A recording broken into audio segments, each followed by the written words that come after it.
L'homme est une espèce qui a toujours su aller plus loin.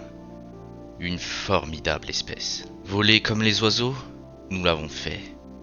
Voler toujours plus haut, au-dessus des nuages, nous l'avons fait. Quitter l'atmosphère terrestre, nous l'avons fait. Aller sur la Lune, nous l'avons fait.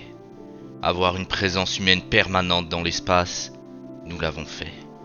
Et maintenant, Mars. Allez. C'est le moment de vérité.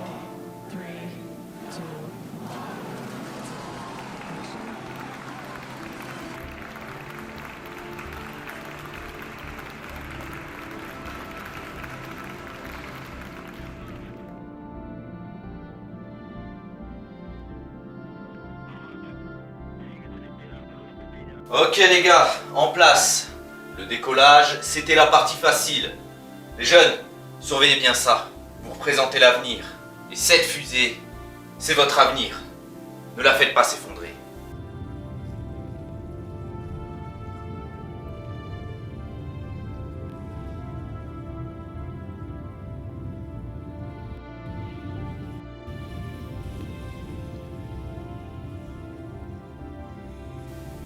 Eh oui, 5 mois. 5 longs mois pour tous ces petits travailleurs robotiques. Aucun humain ne foule encore la planète rouge.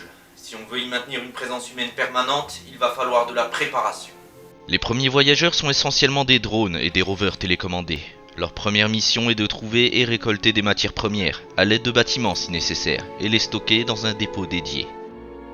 Heureusement, Mars a une atmosphère très fine, et les métaux sont souvent rapportés par les météores qui s'écrasent sur la planète rouge. Le premier extracteur de béton et le premier réseau électrique martien voient le jour.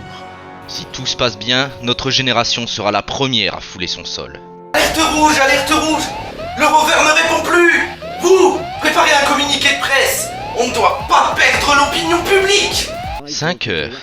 Il nous a fallu 5 heures supplémentaires pour avoir une réponse de la part du rover. En fin de compte, le dysfonctionnement n'était pas une erreur humaine. Il aurait simplement reçu une décharge en forant le sol. Ah, le voilà, notre petit jeune, notre petit génie qui a su redémarrer le rover. Alors, comment t'as fait pour le faire fonctionner à nouveau? Eh ben, j'ai juste éteint et puis j'ai redémarré. C'est tout. Félicitations. Ça, c'est mon poulain, ça. C'est la jeunesse. C'est l'avenir. Pour couronner le tout, et contrairement à ce qu'on pourrait penser, l'opinion publique n'a pas baissé, et nous avons même reçu un financement supplémentaire. Car l'opinion publique, c'est important. S'il s'agit juste d'envoyer des êtres humains sur Mars, on aurait pu le faire depuis une centaine d'années. Mais l'important, c'est de les faire revenir, ou alors de leur offrir une nouvelle vie là-bas. Sans ça, toute mission est annulée. C'est l'avenir de l'humanité qui en dépend. Le rover peut donc continuer ses missions. Les drones finissent de construire le premier réseau électrique et les premières tours de détection sont construites.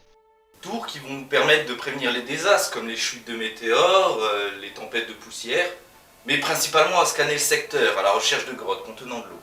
Mais avant même d'aller plus loin, il va être nécessaire d'assembler les bâtiments préfabriqués contenus dans la fusée, afin d'avoir une première production de carburant. Nous disposons d'à peine 2 fusées, et le financement offert par nos sponsors sert tout juste à amener les ressources de base qui permettent la construction de la base martienne, ainsi que les produits de consommation pour les futurs colons. Oui, on a quelques sponsors bien connus comme Tel, SpaceZ ou encore Sahara Therapeutics. Tiens, en parlant de la deuxième fusée, celle-ci vient d'arriver sur Mars avec quelques outils supplémentaires. 2 rovers, 2 générateurs Stirling, avec des polymères, des pièces détachées, de l'électronique entre autres.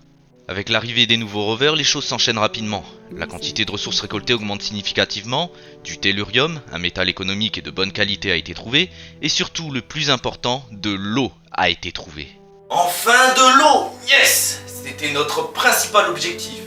L'équipe est au taquet. Si on pouvait tous y aller maintenant, on serait tous en train de décoller à l'heure qu'il est. Le scan du secteur a même permis de trouver des métaux rares enfuis sous terre. En plus d'un intérêt technologique, nous avons un intérêt financier à présent. Et quand je vois les 2 fusées repartir et rentrer sur Terre sans aucun souci, je me dis que tout se déroule parfaitement bien. Qu'est-ce qu'on peut espérer de plus?